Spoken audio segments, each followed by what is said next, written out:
अस्सलाम वालेकुम dear students. तो हम चैप्टर 2 के रिलेटेड कुछ न्यूमेरिकल्स जो कि आपके मेडिकल टेस्ट या फिर इंजीनियरिंग टेस्ट में काफ़ी इंपॉर्टेंट साबित होते हैं वो सॉल्व करने वाले हैं। तो क्वेश्चन नंबर 1 देखें, इसमें से एमसीक्यूज बनते रहते हैं कि state which of the following are scalars and which are vectors. आपने सिंपली ये पूछा जाता है आपसे कि कौन से स्केलर्स हैं और कौन से वेक्टर्स हैं। ठीक है, शुरुआत करते हैं हमारे इस क्वेश्चन से। तो आपने ये चीज अब याद रखनी है, थोड़ा सा आपको ये मेमोराइज करना पड़ेगा बार बार, क्योंकि ये एक बार पढ़ने से आपको याद नहीं होंगी। बार बार जब आप इनके टॉपिक्स पढ़ेंगे तब आपको पता लगेगा कि ये क्या होते हैं। चले आइए देखते हैं हम इनको तरतीब से और समझने की कोशिश करते हैं कि कौन से हमारे पास स्केलर होते हैं और कौन से वेक्टर्स होते हैं। तो देखिए, वेट की अगर बात की जाए, वेट, ठीक है, अब वेट क्या होता है, हमेशा डाउनवर्ड लगता है। आप कोई भी चीज ऊपर की तरफ फेंकेंगे ना, वो नीचे की तरफ आएगी। ठीक है, उसको जो वेट जो है वो एक्ट करेगा किसी भी बॉडी पे, वो डाउनवर्ड करेगा। उसकी एक ही डायरेक्शन होती है, डाउनवर्ड, ठीक है, टूवर्ड्स द अर्थ। तो जो वेट होता है वो आपके पास वेक्टर होता है। ठीक है, ये फिजिकल क्वांटिटी है, ये उसका टाइप है, वेक्टर होता है। चले अब आते हैं कैलोरी पे। कैलोरी जो है वो सिंपल, जब आप 12th की फिजिक्स पढ़ेंगे वहां पे हीट का यूनिट एज अ कैलोरी भी यूज होता है। ठीक है, अब कैलोरी जो है उसकी कोई डायरेक्शन नहीं होती। ठीक है, अब जब डायरेक्शन नहीं होती तो आप इसको क्या मानते हैं, स्केलर, सिंपल। ठीक है, यानी कि कैलोरी एक स्केलर क्वांटिटी है। स्पेसिफिक हीट को देख ले। अब स्पेसिफिक हीट, ठीक है, एनर्जी जो है कोई भी, या आप किसी भी चीज को हीट देते हैं उसकी भी कोई डायरेक्शन नहीं होती। ठीक है, आप हीट कहीं पे भी दे सकते हैं। तो स्पेसिफिक हीट भी क्या है, स्केलर क्वांटिटी है। अब आते हैं मोमेंटम पे। आपने पढ़ा था product of mass and velocity. ठीक है, मास और वेलोसिटी, ठीक। और मोमेंटम जो है, मोमेंटम की हमेशा जो है एक स्पेसिफिक डायरेक्शन होगी जरूर। ठीक है, कोई भी आपने बॉडी देखी मूव करती हुई किसी भी वेलोसिटी के साथ, आप कहेंगे टूवर्ड्स ईस्ट जा रही है, मोमेंटम टूवर्ड्स ईस्ट हो रहा है, वेस्ट हो रहा है, या कोई भी। तो मोमेंटम जो है वो आपके पास वेक्टर क्वांटिटी होती है। ठीक, अब आते हैं फिफ्थ वन, डेंसिटी पे। मास पर यूनिट वॉल्यूम। डेंसिटी की कोई डायरेक्शन नहीं होती, इस वजह से आप इसको कह रहे होते हैं इट इज अ स्केलर। ठीक, अब देखिए स्पेसिफिक हीट की बात की जाए, वो भी एक एनर्जी की फॉर्म में, एनर्जी एक एनर्जी से रिलेट करती है। देखिए स्पेसिफिक हीट और एनर्जी बात दोनों सेम है। ये भी एक एनर्जी है, हीट देना यानी कि कोई एनर्जी देना, एनर्जी। तो इसका मतलब ये हुआ कि एनर्जी भी एक स्केलर क्वांटिटी है। ठीक है, एनर्जी भी क्या होती है, स्केलर क्वांटिटी होती है। वॉल्यूम जो है length into width into height, ठीक है, वो भी आपके पास एक स्केलर फॉर्म में ही मिल रही होती है। ये डिस्टेंस स्केलर होता है, ये हम पढ़ चुके हैं चैप्टर 3 में। स्पीड जो है वो भी स्केलर होती है, ये भी हम पढ़ चुके हैं। ठीक, और ये वॉल्यूम जो है वो भी स्केलर फॉर्म है आपके पास, यानी कि स्केलर क्वांटिटी है।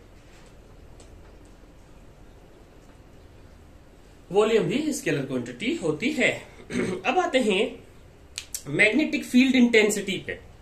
मैग्नेटिक फील्ड इंटेंसिटी, जब आप मैग्नेटिक फील्ड का चैप्टर पढ़ते हैं उसमें जो उसकी इंटेंसिटी होती है उस फील्ड की, उसकी कोई ना कोई डायरेक्शन होती है। तो magnetic field intensity is a vector quantity. ठीक है, ये वेक्टर क्वांटिटी होती है। एंट्रोपी पे आते हैं, डिसऑर्डरनेस ऑफ मॉलिक्यूल्स। तो इसमें कोई डायरेक्शन का रोल नहीं होता, तो entropy is a scalar quantity. ठीक है, अब आते हैं वर्क डन। ठीक है, या वर्क। अब वर्क जो है इक्वल टू एनर्जी के होता है। ठीक है, इसकी कोई डायरेक्शन नहीं होती, या इसमें हमें मेंशन करना जरूरी नहीं होता, वर्क कहीं पे भी हो रहा होता है।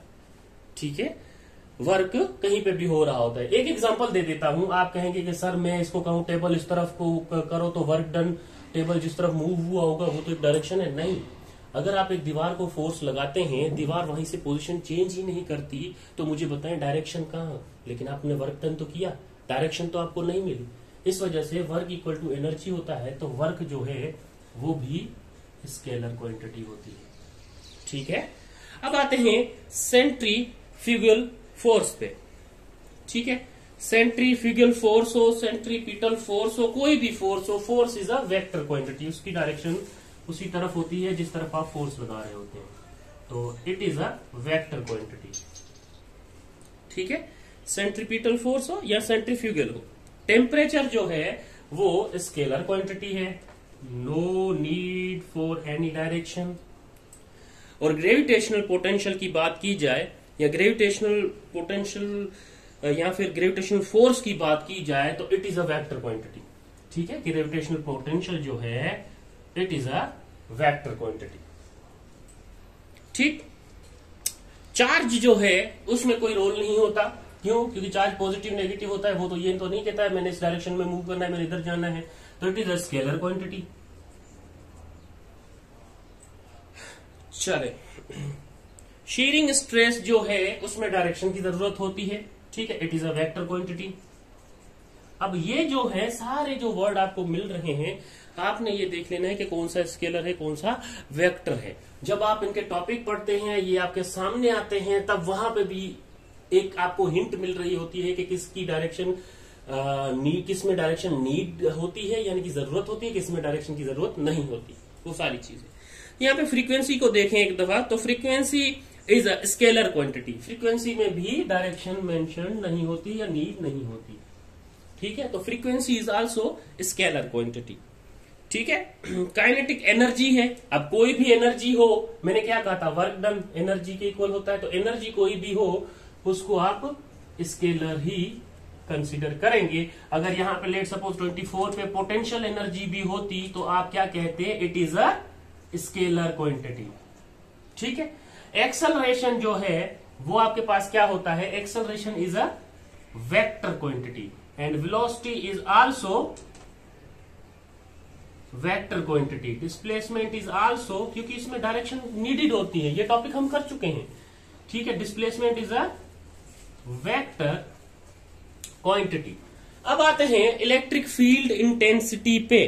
तो electric field intensity, magnetic field intensity, ये मैग्नेट की फील्ड है, ये इलेक्ट्रिक फील्ड है। ठीक है, यानी कि इसमें हम मैग्नेटिक फील्ड्स के बारे में बात करते हैं, इसमें इलेक्ट्रिक फील्ड्स के बारे में बात करते हैं, लेकिन ये दोनों क्या होती हैं, ये दोनों वेक्टर क्वांटिटीज होती हैं, इनमें डायरेक्शन नीडेड होती है। तो ये आपने कुछ पॉइंट्स है यहाँ पे जो कि काफी इंपॉर्टेंट है, आपने याद रखने हैं, कौन सा स्केलर है, कौन सा वेक्टर है। ठीक है, और इस पे आपने थोड़ा ज्यादा तवज्जो देनी है। ठीक, कुछ बच्चे जो हैं, किसी का दिमाग अच्छा है, वो एक बार देख लेंगे कि vector is weight is a vector quantity, उसको दिमाग में रख लेंगे।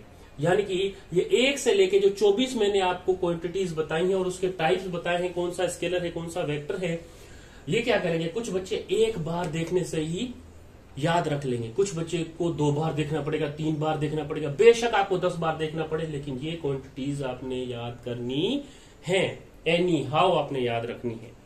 ठीक,